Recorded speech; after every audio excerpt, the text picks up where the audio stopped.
Eu recebo mais uma vez aqui com prazer o Marcelo Costa, que é diretor do CAPS AD do Monte Castelo, que vai falar sobre esses 15 anos já, parece que foi ontem, mas não foi, né? Tem toda uma história, todo um contexto. Mas antes de mais nada, bom dia, obrigado pela gentileza de estar aqui para conversar um pouquinho com a gente. Entrevista Sempre no o espaço, a sua ponto audiência final. aí, que é enorme aqui da Rádio AM Mirante, né, AM, e dizer que realmente parece que foi ontem, mas a gente já está cheio de barba branca, né? Foram 15 anos que implantamos um serviço, como eu disse ontem na festa, como eu disse na ação que até a TV Mirante cobriu no Mercado Central, que fizemos a 29ª ação resgate para pessoas em situação de rua relacionada ao enfrentamento da AIDS, que é o Dezembro Vermelho, dizendo que antes desse serviço criado em 2008, eu gosto de reiterar isso, que ainda foi no governo de Jackson Lago, foi no finalzinho do governo de Jackson Lago, e que nós pudemos implantar um serviço que não existia em São Luís. Não existia. Qualquer pessoa que era dependente de química, seja de uma maconha, de um álcool no fim de semana, ela tinha que ir para o Nina Rodrigues e se internar em uma clínica psiquiátrica, e muitas das vezes esse retorno era pior do que a entrada. Qual o sentimento, qual a sensação depois de 15 anos? Eita, Jorge, eu me emocionei muito ontem, principalmente na Imagino, festa. cara. Foram Porque muito... passa um livro, passa um filme, né, na tua Passa na um tua filme cabeça, durante tantas pessoas que já se recuperaram, tinham muitas pessoas lá que estavam 10, Acho que 12 tá anos, legal. tinha um dos primeiros pacientes lá do CAPS, Bacana. que foi um dos primeiros mesmo, uma pessoa que chegou até em conflito com a lei, tomando guarda de filho, e ele reconstruiu a vida, ele falou coisas assim bonitas demais, assim, às vezes se refere a gente, mas a gente que eu falo é o CAPS inteiro, porque é uma equipe que eu tenho que colocar aqui realmente a minha mão no fogo, é uma equipe forte, é uma equipe coesa, poucos mudaram durante esse período, esses 15 anos, a gente conseguiu, mesmo com as Manter, mudanças né? de governo, que a gente sabe que tudo acontece, mas a gente, pelo nosso trabalho, eu acredito, a gente sempre teve uma equipe coesa. Quem saiu, saiu porque quis sair mesmo, por outras situações, mas é um sentimento de muita gratidão mesmo. Quando começou lá atrás, no governo Jackson Lago, você imaginou, Marcelo, que chegaria até aqui, que teria essa proporção que ganhou, cara? Não tinha nenhuma ideia de que isso ia acontecer. Primeiro que a gente inaugura o CAPS, olha o contexto da coisa, né? No final de um governo, o governo era conturbado no final, falando politicamente, Sim. não intervindo politicamente, mas Sim. era uma cassação de governador. Ninguém estava preocupado com nada. Com nada, a gente não sabia nem se os recursos iriam continuar para a unidade, era recursos provisórios, não tinha nem sido aprovado ainda no Ministério da Saúde o projeto que fizemos, só foi aprovado em 2009, tanto que nossa portaria é de 2009. E o outro governo que assumiu na época, da governadora Rosiana, nos chamou para continuar e que ia dar mais proporção à nossa unidade, porque ela já via a importância disso, que era um serviço para dependência química, que na época não era nem um crack, a época era a merla. É verdade. Não existia o crack chegou aqui no Maranhão, em São Luís, ali pela região do João Paulo, onde fizemos inúmeras ações que depois vamos falar. Foi mais ou menos em 2010, né, que começou a proporção do crack e a substituição da merla. Durante esses 15 anos, dá para apontar um momento assim mais difícil? O momento mais difícil que nós enfrentamos foi quando começamos a enfrentar a Cracolândia do João Paulo, que tivemos que fazer, e foi um momento que nos impulsionou. Eu digo que a gente escuta muito de coach, né, de pessoas falando que a gente só reage em momentos difíceis, né? A gente estava tudo muito tranquilo no CAPS, mas a gente foi convidado para fazer ação em uma Cracolândia que surgia no João Paulo. Aquela Cracolândia, João Paulo, de famosa rua projetada, né? Desafio, né? Desafio, as 120 pessoas usuárias de droga. Doutor Uchoa, na época, era o superintendente de polícia civil da capital. Chegou, Marcelo, isso não é caso só de polícia. Vou com a polícia lá, mas eu preciso de equipe médica ali, enfermeiro. Ali são drogados, eu vejo ali, eu já entrei. Estão se matando de noite, de manhã era a página de policial, 2 mortos, facada, até armas de fogo eram encontradas nessas ações.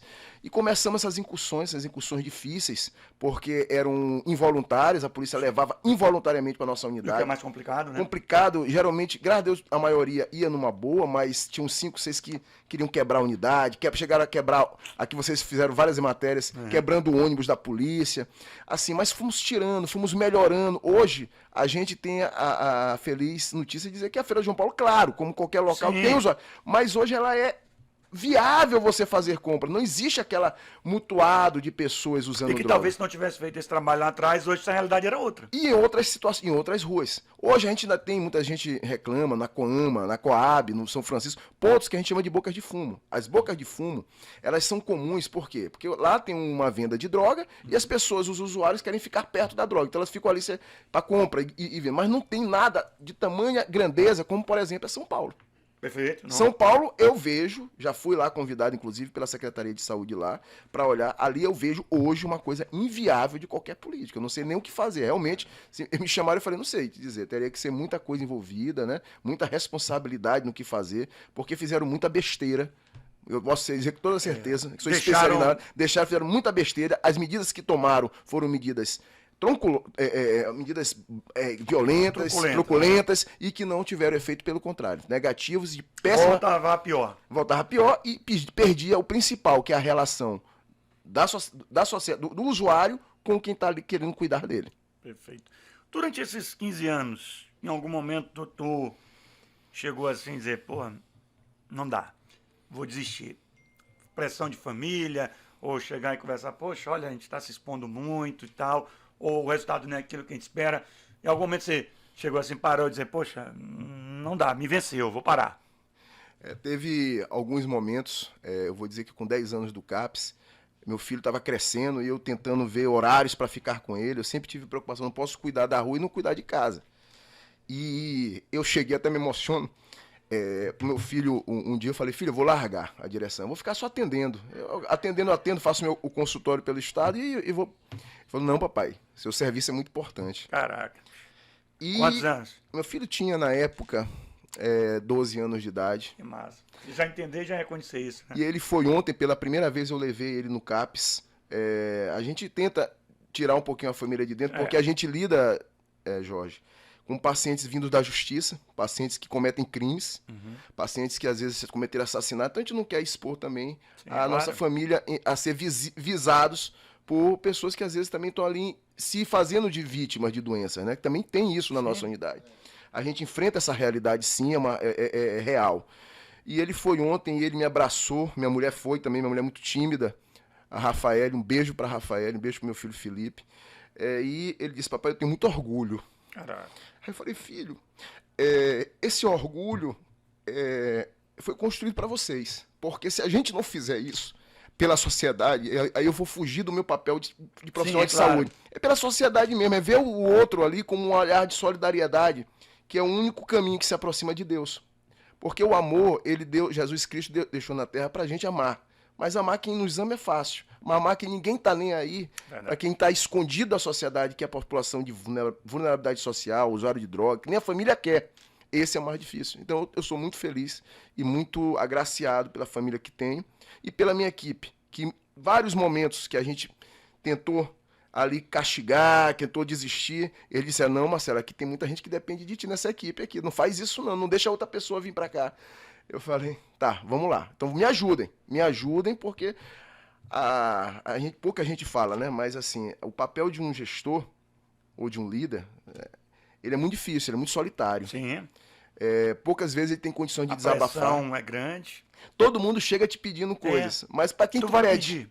Né? Muitas vezes tu tá ali sozinho, tomando medidas que são medidas que têm que ser tomadas e que não são muitas das vezes legais e que precisam ser feitas para o bem maior, que é o bem da população que precisa, que é vulnerável. Durante 15 anos, e esses números? Como é que quantas ações já foram? Vocês têm essa contabilidade? Eu fiz a questão de passar pela uma semana aí me debruçando sobre números, que eu acho importante a gente mostrar... Te assustou? Me assustei. Eu vi 16 mil prontuários abertos em 16 anos. Só esse ano foram mais de 1.000 prontuários abertos. Ou seja, 1.000 pessoas que estão em cuidado, que tiverem cuidado, que estão em cuidado. Ações resgate esse ano, dezembro, foram 29. Cada ação dessa, a média de atendimento é de 450 pessoas nessas ações, entre população geral e população de rua. 95 pessoas foram retiradas das ruas de situação de vulnerabilidade e hoje estão devolvidas às suas famílias, através da nossa unidade de acolhimento, que eu digo que foi um outro marco que criamos, foi a unidade de acolhimento, a UA. A UA, há 9 anos atrás, precisamos criar uma unidade que desse suporte de residência. Muitos dos pacientes que tirávamos da rua não poderiam ficar só no tratamento durante o dia, porque eles não tinham, tem casa, mas não tinham ainda a condição do resgate social e familiar. De voltar, né? De voltar. Então a gente criou uma unidade que até hoje é referência para o estado inteiro. Eu digo, Jorge, que nem no privado, hoje nós temos um serviço legal, cara. especializado em dependência química. Nós temos a clínica de doutor no seu fulano e tal. Ela não é uma clínica para dependência química, é uma clínica psiquiátrica que tem enfermaria com dependência química. A nossa unidade ela foi criada para dependentes químicos e é realmente a sumidade. E eu vou deixar também aqui a gratidão ao governo do Estado e ao atual governo do Estado, que vem já desde com o Flávio Dino, com o governador Carlos Brandão, que tem nos dado total apoio. Se eu disser diferente, é mentira. O que a gente pede é realmente propiciado para nós. Inclusive, as medicações que temos, por exemplo, quem faz a coordenação dessa parte é o Instituto Parceiro, que é o Instituto Invisa, é um instituto que está há 9 anos agora com a gente. A gente tem medicações que muitas das vezes a gente desinterna um paciente da rede privada, o juiz pergunta para mim, doutor, mas vocês vão arcar com essas medicações? Porque são medicações que ele já ouviu, aquele juiz, né, que são caras, né? Eu falei, nós temos gratuitamente, o Ninaltrex, Topiramato, Bupropiona. É mesmo, doutor? Eu falei, temos. Temos porque quando fizemos um expediente para o Instituto, eu mostrei para ele que não dá para ser a farmácia básica. A gente está tratando de um serviço especializado que precisa de condutas especializadas. Quanto melhor um aporte medicamentoso e de cuidados, melhor vai ser o nível de qualidade e de reinserção no serviço. Agora, Marcelo, gente, estou conversando mais uma vez com o Marcelo Costa, diretor do CAPS AD do Monte Castelo. Infelizmente, já passou da época em que a gente imaginava que violência, que a droga estava nas grandes cidades, né, que estava nas capitais. E chegou também ao interior. Esse trabalho já começa a ser procurado também para o interior. É necessário expandir também para o interior, que a gente já vê até briga de facções no interior, como antigamente se falasse, não, quero me aposentar, quero ir morar no interior, que é tudo mais tranquilo. Infelizmente já não está mais assim. Isso já é uma realidade, já há uma necessidade. Eu vou colocar uma situação de bastidores. Aqui, logo próximo a iniciar a pandemia, antes da pandemia, eu entreguei um projeto à secretaria que seriam criar CAPs estaduais macro-regionais, que seriam uma parceria dos estados com os municípios. Naqueles municípios polos. Nas regiões específicas, por exemplo, Caxias seria o primeiro. Só que veio a pandemia e a gente sabe que os recursos todos da saúde naquela época foram para a área de Covid. Mas assim, a proposição continua, eu acho que seria interessante, apesar de que, eu vou dizer, Jorge, essa política de saúde mental, ela é uma política municipalizada. Os municípios, eles têm por obrigação fazer a sua rede de atenção psicossocial. Perfeito, claro. Eles têm que potencializar essas ações, criar suas unidades de acolhimento, criar seus CAPs AD. Eu tenho visto até um movimento bom, por exemplo, na Raposa, tem criado, reestruturaram todo o CAPs de lá, mas precisa isso ser mais visível. E eu tenho visto também uma proposição do governo muito importante, vocês estão observando, que é o cuidar de todos. Esse cuidar de todos é um investimento que há décadas, todos nós profissionais de saúde, médicos, enfermeiros, sabíamos que a grande resolução dos problemas está na atenção básica. Não adianta criar hospitais. Eu me lembro quando tiraram o auditório do Socorrão, que eu sou do Socorrão, ainda foi na gestão de Jás, como prefeito, ele disse que acabou as filas do corredor, porque tirou o auditório da gente e botou uma enfermaria lá dentro. No outro dia tinha uma maca, acho que foi até de mal, na porta do auditório. Não existe. Hospital não é resolução. O que resolve é você cuidar daquela pessoa na comunidade, impedir com que doenças se agravem, como diabetes. Quantos amputados estão hoje agora, que eu passei no Socorrão perdendo o pé? A atenção básica, tu não controla a glicemia. Perfeito. Eu me lembro que eu peguei uma vez uma briga de 2 áreas da medicina, que era o cirurgião vascular com o endócrino, né? Porque o cirurgião vascular ganhava mais e o endócrino ganhava menos. E o endócrino lançou uma coisa boa. Por quê? Por que o cirurgião ganha mais? Porque a gente que faz a cirurgia... Mas se eu trabalhar melhor, tu não tem trabalho. Porque eu vou controlar a diabetes da pessoa. E aí a gente pensa nisso. É a atenção básica funcionando com força, o Estado está dando esse impulso e que eu espero também que as prefeituras usem esses recursos de maneira correta, para que a gente possa fortalecer a municipalização da saúde. Estamos terminando o ano, 15 anos, ano que vem, 2024. O que você tem planejado, o que você já conversou, o que pode ter de novidade? Já posso falar, porque o nosso secretário já fez visita, estamos em obra lá ali atrás do Viva Cidadão, onde era o Viva Cidadão do João Paulo. Ali vai ser uma unidade de CAPS 3, onde vai funcionar a nossa unidade, na verdade, não é que vai acabar o CAPS AD. O CAPS AD ele vai apenas modificar o seu padrão de atendimento, vai criar um plus. Opa. Nós vamos sair de uma unidade que faz atendimento somente diário, onde não temos urgência e emergência, e vamos para um CAPS 3, com um prédio bem maior, de 4 andares.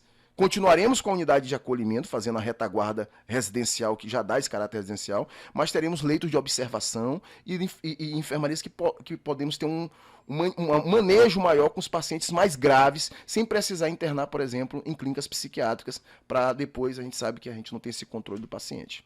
Então vamos ter essa inauguração aí, se Deus quiser, em 2024. Essa reinauguração do CAPS AD, voltando a ser um CAPS 3, com um plus maior e com uma acessibilidade maior à população ali no João Paulo. Poxa, legal.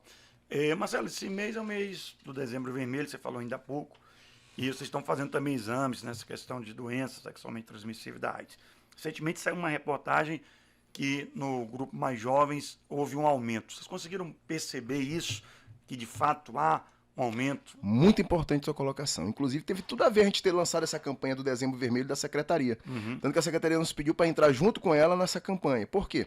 A gente faz essas ações de resgate, toda vez que a gente faz, a gente leva os testes. Você acompanha. É teste de HIV, sífilis e hepatite. Nossa equipe de farmacêuticos e bioquímicos que vão para lá já tinham dito há muito tempo os números. Está crescendo muito sífilis. E sífilis, gente, é uma doença que a gente não dá conta, mas ela é uma doença grave. Grave. Se ela não for cuidada, eu tive um conhecido meu que eu diagnostiquei lá na nossa clínica a sífilis, mas já estava em estado que a gente chama tardio. Ele fez AVC e morreu. Ou seja, é uma doença que cura com a bezetacil. Simples antibiótico de década de 70. Ou seja, tu dá uma em cada glúten, tá resolvido. Mas a pessoa não sabendo, não identificando, é um problema. A AIDS, ela tem crescido muito na população em situação de rua. A gente já tinha visto isso. Testes dando positivo. Aí a gente manda para o CAP para fazer o confirmatório laboratorial. Positivo para HIV. Mandamos para as unidades de referência para iniciar o tratamento. Muitos não continuam. Tuberculose aumentou bastante. Então essas doenças elas precisam ser mais tratadas na base, na atenção primária, para que a gente possa realmente com a prevenção, tentar... A prevenção é um caminho. Distribuímos muitos preservativos, né? Para que a gente possa realmente... E outra coisa, tem uma coisa interessante que eu escuto no atendimento. As pessoas acham que a AIDS não mata. Pois é. Porque tem remédio para AIDS. Não, eu vi muito nessas ações. Doutor, já tem a cura da AIDS. Eu falei, meu amigo, aonde é? Me diz aí a literatura. Não existe. O que existe hoje são medicações que são menos quantitativas que era daquela época, com menos efeitos colaterais, mas que ainda tem muito efeito colateral. A pessoa que é soropositiva, ela tem uma vida muito restrita. Então, o ideal é que a gente use sexo com preservativo, com a proteção, e que evite tantos parceiros. A promiscuidade dá um caminho para você adquirir doenças como essa. Marcelo, e o evento, como é que foi ontem, né? Celebrando aí esses 15 anos, o que a gente pode destacar desse evento? Teve missa, enfim, como é que foi? Nós fizemos um culto ecumênico dentro da unidade, né, onde pudemos também trazer a espiritualidade que a gente sempre leva para o CAPS. Eu acho que eu sou realmente adepto a Deus, né? Não, sem religiões. Sim. Mas sem Deus a gente não consegue superar. Me desculpe os ateus que estão assistindo, também respeito todos, não tem problema nenhum. Mas o Deus ele é um importante na nossa vida. Então tivemos esse culto ecumênico para começar. Tivemos algumas homenagens, recebi uma homenagem aí da Polícia Militar pelos trabalhos prestados, pelos capelães, né, que trouxeram pra gente uma placa, que eu distribuo essa placa aí para toda a nossa equipe. E pedir a Deus, né, que nos fortaleça, que nos dê condições de continuar esse trabalho. Vamos ainda fazer mais uma ação, viu, Jorge? Primeira mão aqui, amanhã, junto com o doutor Marco Aurélio, que é Ministério Público, né? Ministério Público, já esteve aqui conosco também, vai fazer uma ação de solidariedade na Praça Deodoro. Vai ser sábado amanhã, Vai ser sábado amanhã, a partir das 8 horas. Pode ir lá também, vamos estar com teste de HIV, sífilis, hepatite. Vamos levar a campanha da Secretaria de Estado da Saúde, Dezembro Vermelho, para lá. E fazer essa parceria com o doutor Marco Aurélio, que é um grande promotor de justiça lá da região central e tem mostrado muito trabalho lá, viu?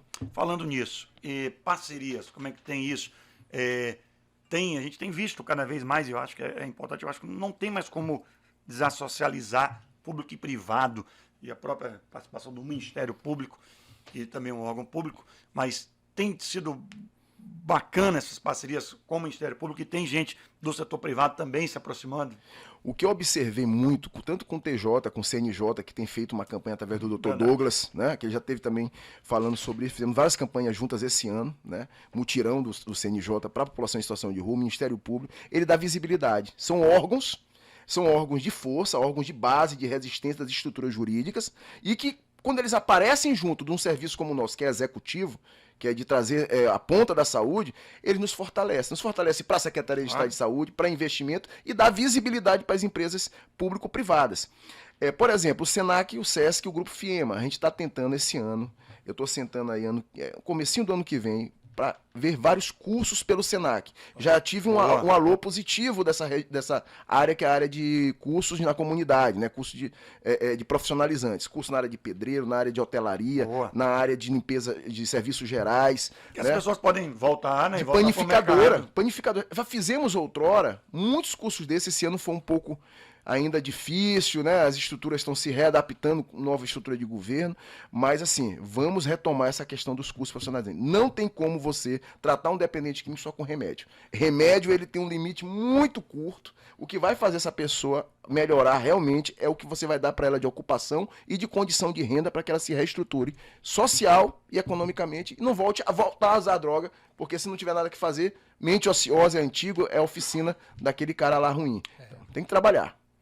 Marcelo, queria te agradecer mais uma vez, parabenizar pelo trabalho que você tem feito com toda a tua equipe, não é só você, é toda uma equipe, e ao longo desses 15 anos, e acho que é gratificante, cara, chegar a relatar o que você relatou, que tua família teve lá, como a família de tantas outras pessoas que estão contigo trabalhando, chegar e dizer, poxa, vocês ajudam essas pessoas, vocês colaboram, vocês mudam a vida, vocês mudam a realidade dessas pessoas que muitos poderiam nem estar aqui, poderiam ter morrido, né? E vocês dão essa visibilidade para essas pessoas e trazem ela de volta para o seio da sociedade. Acho que é muito importante, é um trabalho que é muito legal, cara. Toda vez que a gente faz essa entrevista, eu faço questão de frisar isso, que eu acho que é muito bacana e que vocês estão de parabéns e que a gente continue ano que vem fazendo essa cobertura, divulgando mais esse trabalho e vocês na ponta lá fazendo efetivamente, ajudando a construir uma cidade melhor, um estado melhor e com essas pessoas voltando ao seio da sociedade e principalmente ao seio familiar, que é o mais importante. Obrigado, Marcelo, e parabéns pelo trabalho. Aproveitando logo, Feliz Natal e Feliz Ano Novo para o amigo. Ida, meu amigo, e você falou a coisa certinha. Você falou o teor da entrevista inteira. O CAPES, o grande segredo do CAPES desses 15 anos foi dar visibilidade a quem não tinha. Ninguém sabia o que era dependência química, eram mau caráteres, né? Que era conhecido. E não são doentes. Então o CAPES deu retirou um pouco desse estigma. E queria agradecer a todos, um Feliz Natal a todos os ouvintes da sua rádio, né? Dizer que realmente a gente vai continuar nessa luta. Boa. Vamos estar melhorando cada vez mais enquanto lá tivermos, enquanto lá pudermos fazer alguma coisa por todos. Muito obrigado ao espaço e à Rádio AM Mirante, aqui, 600. Obrigado, Marcelo Costa, diretor do CAPES AD Monte Castelo, mais uma vez com a gente, que faz trabalho maravilhoso com toda a sua equipe, que completou agora 15 anos.